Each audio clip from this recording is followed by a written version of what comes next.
right now you can see here, this is system status. Yes. Yeah, this is S4 HANA server. This is Okay. S4 HANA S4 HANA server 2020 version, and S4 HANA server already runs only on the HANA database. HANA database. Okay. Yeah, so it is HANA database. HANA version is HANA 2.0. Now I want to monitor the HANA database. I can use the T code DBA Cockpit.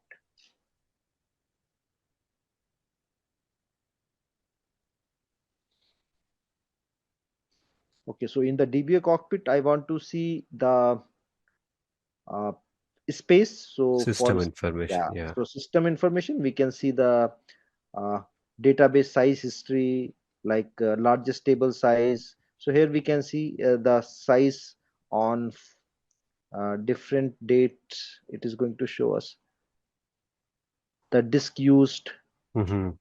memory used, all the, here you can have the aggregation period also. We can aggregate by the year also, in Okay. which year, and largest tables. If we want to see the data volume, log volume, we can also see. So from here, this transaction code, we can check all the database. Even we can run the SQL statements also. If we want to run the SQL statement, so you got the SQL editor also. So like you can make a query, select star from, all users are stored into USR02 table. So we can execute and we can check. So means any SQL statement can also be run from the data from this SAP side, and you can see the complete information from this table. Okay. Then operating system related information, because SUSE Linux and Red Hat Linux, this HANA server run on the SUSE Linux and Red Hat Linux. So right now you can see I'm logging into the Windows server and I'm connected to SAP GUI, but my server is Windows server. But our SAP system is running on uh, SUSE Linux or Red Hat Linux. How to verify? Again, we have system status. So here we can see the operating system next data. So here it is going to show us, but it is saying that Windows operating system, not uh, but Not HANA, Linux, right? not Linux, but HANA runs on Linux. Yeah, So yeah, correct. HANA is Linux, Linux, yeah, SUSE, yeah. Linux, SUSE Linux. So let's see Yeah. ST06. Okay, so here it is showing. So S4 HANA is running on Windows. S4 HANA is running on Windows, but the database is running on SUSE Linux or Red Hat Linux. So, and it is, I think it's a virtualized solution. So it is saying that VMware and so in ST06, you can see the complete operating system related information. What is the CPU, swap space, and other things.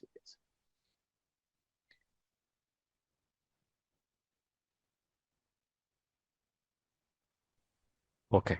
Okay, so here we can see, then ST02, we can see the buffers. Uh, so buffers are like to speed up the things. The HANA SAP system is going to use frequently used data into the buffer. So we have to check the buffer also.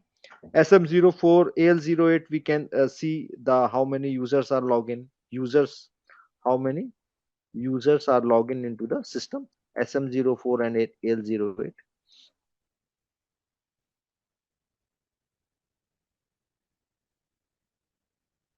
Yeah, so now we have only two users are login. User ID this one and user ID this one. AL08 is also same thing, and uh, we can change the parameter using we can see the complete system from RZ20. RZ20 is a CCMS monitor templates.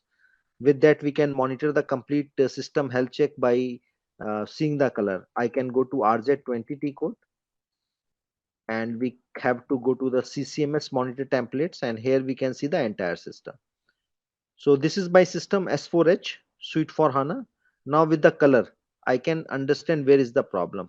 We can just drill down database client R3 services, security related problem. Then I can select the open alerts. We can select what operating system related display alerts. It is going to display all the alerts. So here, so we have to just proactively monitor the things if anything is missing or not configured properly or showing problems, so we can see it from here. So that is known as CCMS monitors. And then AL11, you can see the directory structure from SAP application. I want to see the directory structure, I can use the transaction code AL11.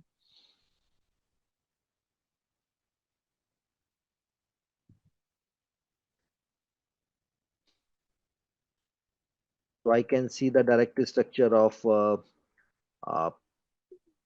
data file. I can see the trans file, profile file. If I want to see the profile file, I can see we have different types of profile: default, ASCS instance, uh, dialog instance. So we can see it from here.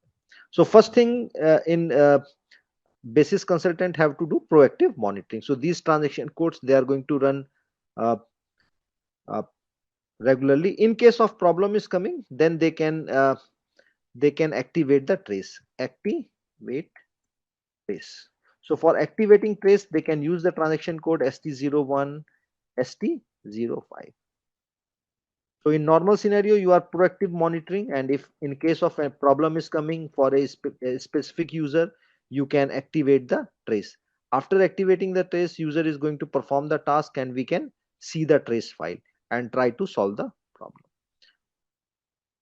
So how to activate the trace, I am going to show you. Okay. So I just log in with ST01. ST01 is performance trace. Like here, it is going to check the authorization, everything. Uh, and then we got system trace ST01, and ST05 is performance trace. Now, suppose I am running a SQL statement. So I want to trace the SQL statement. So I am activating the trace. Activate trace. Okay. Trace is activated for user S20 user 90. Now open a new session. I will run a report SA38 to run a report. I'm running a program RSPFPAR. I'm running just any random program. So any program is like going to query to database using SQL statement. This program has run and it was very fast. Quickly it has shown the result. Now I want to deactivate the trace. Then I can display the trace. If the problem in the program output is not good, not like responding in the proper time, we can see it from here. So now we have run a SQL statement, we have run a report, so you can see all the complete uh, options here, like what table it has selected, what are the operators it is, how much time it has taken. So this is, it has taken uh, 5 second, not 5 second, it's a 5 millisecond. It has a microsecond, then it's a millisecond. So if any report is taking very long time, you can short it by the time, what operator it is going to use, and then we can further fine tune. Sanjay, Yes. is it possible to trace for particular user? Yes, trace the particular user, so we can just. Because if there are a lot of users Mhm, trying to view the report or any modules, mhm. the trace will have a lot of records. Yes, yes. So trace will be activated for individual users. So when we are just like we can go to ST01 system trace. Now I want to trace a particular uh, database SQL trace. I want to then trace on. When I click on the trace on, then it is like settings. You have the settings also. So here you can specify for which user. User you Okay. can also specify. So you can specify the user. Like suppose I want to activate the authorization check. Send trace of authorization check. So by default, it is going to use for the user which is login. And but if you want to change the setting, you can change the settings also. If you want to use for other user.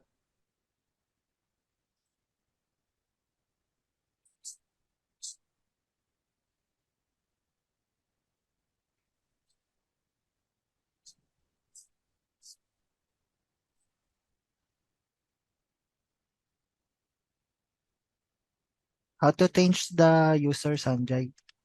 So user is like whenever the user is going to log in, he can just switch on the trace. A particular user is going to. So here we can specify also like how much is the file, like maximum file size would be 20 MB, 10 MB. Uh, all the information can be configured, like how much would be the trace file size you want to keep, the biggest file you can mention also. But Okay. yeah, then you can analyze. Okay, so like here, suppose you want to generate a trace for a user only. So suppose your user ID is SAP star. So you can just mention it is going to use for a particular SAP star only. So further you can filter. By default, it is going to take for the user which is going to log in. But the person who is going to, like suppose you are login with the uh, Nabil user ID, then it is going to trace your ID. But suppose you want to trace for Hassan, so you can just go to filter and you can change it for Hassan. Okay, okay. Then activate the trace, then user is going to perform the task, and again he is going to uh, log in, and he can see the complete trace information.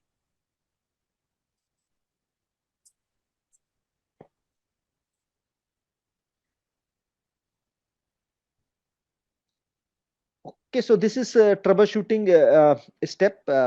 This is very important. You can take the screenshot or so.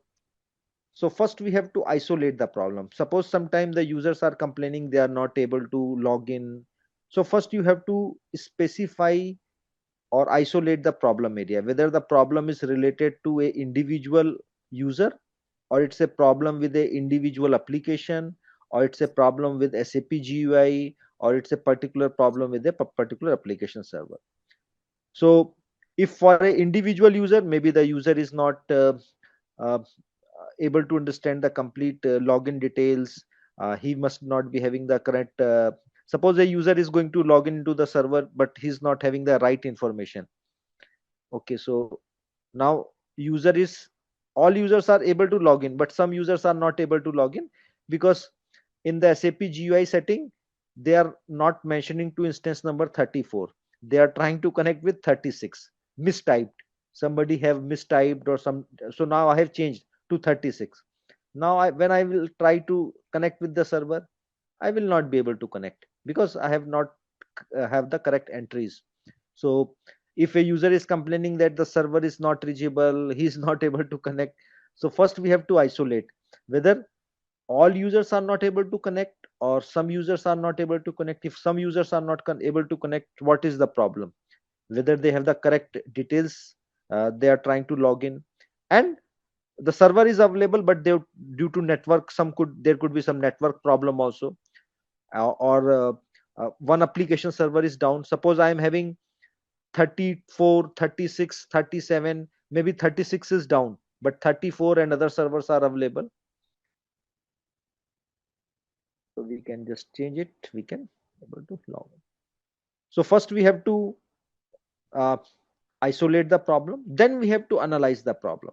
For analysis of the problem, we can have the scenario. We can see the SM21, ST22.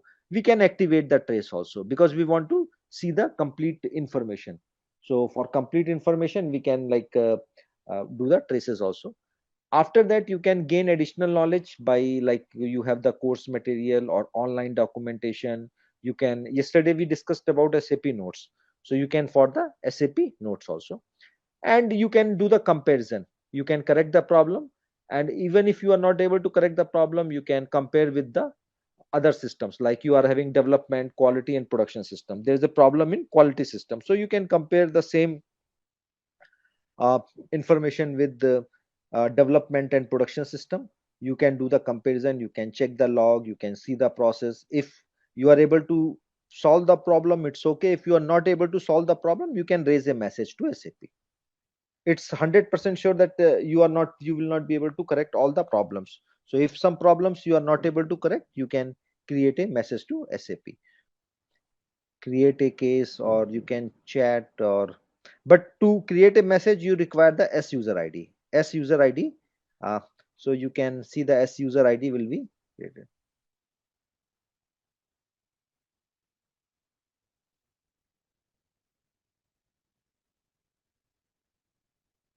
S user ID you will be getting when you are working in a project. So anyone is having S user ID? You are having S user ID or not? I don't have, maybe an LB In might LB have maybe. it. Yes, yes. I have S user ID, Sanjay. Yes. So your ID you can see when it will like active or deactivate. So this is not the phases. Active for S user ID lifetime is expiry date is 2 years. For this is the S user. So with S user ID you can raise a message because S user ID is connected to a particular project and all the systems are mentioned here. So in case of problem you can raise a message to SAP. Okay, okay. Okay, so this was just general discussion about the troubleshooting. So we have completed the topics